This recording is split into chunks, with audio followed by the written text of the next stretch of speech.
One form of betrayal is when someone you trust lies to you. I think one of the first lies that parents tell their children is about Santa Claus. I fell for that lie, and I fell hard.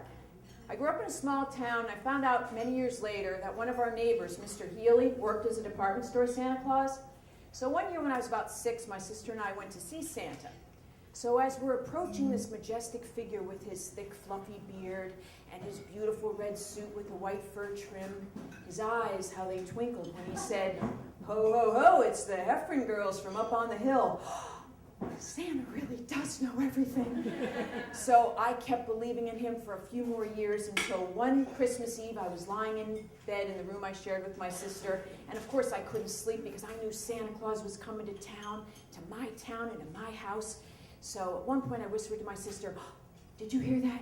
It sounded like sleigh bells. I think Santa just landed on our roof." Now I have to take a minute to describe my sister. She was only 14 months older than me, but we were always really different right from the start. She was always the big sister, but she was always running around outside, getting into mischief, this real high-energy kid, and I was the quiet, dreamy one in the corner playing with my dolls. So on this night, Christmas freaking Eve, we're, nestled like the children all snug in their beds, and she says from her side of the room, "There is no such thing as Santa Claus. Now shut up and go to sleep." I said, "Noni." Her name was Noreen, but I called her Noni. I said, "Noni, what do you mean there's no Santa Claus?" She said, "Mom and Dad buy the presents. Everybody knows that." Well, I didn't know it, and I didn't want to believe it. And the next morning, when I woke up and I came down and I saw Raggedy Ann and Andy and a new doll carriage, I was happy with my toys, but I was confused. I didn't know why our parents would have lied to us. And of course, I couldn't talk to them about it because I grew up in the 60s, and any baby boomer here knows you couldn't talk to your parents about how you were feeling about anything. I mean, did your parents ever ask you how you were feeling about anything? I mean, my parents used to say, "Children should be seen and not heard." But I really don't think they ever did want to hear from us, so of course I couldn't question them about this lie. Many years later, I had a little boy of my own. And of course I told him that same sweet lie about Santa Claus because by then I knew that it was all about magic and wonder and the miracle on 34th Street and all that good stuff. And it was fine for a few years, and then it was the year 2000, a weekday morning at 7 a.m., and I'm packing our lunches. I'm in the kitchen. My 9-year-old son comes up to me and says, "Mom, is there really a Santa Claus?" Now, of course, I'm blindsided by the question. I couldn't think. I was in a hurry.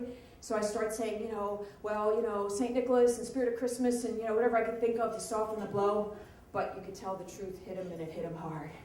And he says, well, what do you mean? Well, of course, I had to admit that I bought the presents. And then he said, "Well, what about the milk and cookies?" And of course, I admit that I ate them. And then he walks over to the window, and he looks out, and he turns back, and he says, "And the carrots I left for the reindeer?" So you could tell that each deception delivered another crushing blow, and I felt so bad, but I said, "Listen, the bus is coming, we've got to go outside." So we go outside, and we're not talking, because of course, what else was there to say? I felt so bad that I had betrayed his trust in me. So then he turns to me and says, "What about Snorlax?" Now, the year before, my son was way into Pokemon, and sometimes he used to ask me to sit and watch the show with him. Can you imagine our parents sitting and watching cartoons with us? I don't think so. But anyway, I would watch the show with him, and he would say, "Mom, who's your favorite Pokemon character?" So I picked Snorlax, because Snorlax was this huge blue creature, and all he did was sleep and eat, so naturally that made him my hero. And so that year at Christmas time, I was shopping, and I came across this little Snorlax beanbag toy, and it gave me an idea. So I bought it, and I put it in my stocking, and I hung my stocking on the mantle next to my son's. So on Christmas morning, he said, "Mom, there's something in your stocking." I said, "Oh, no, my stocking is just for decoration. Santa only brings presents for kids." He said, "No, I think there's something in there. What is it?"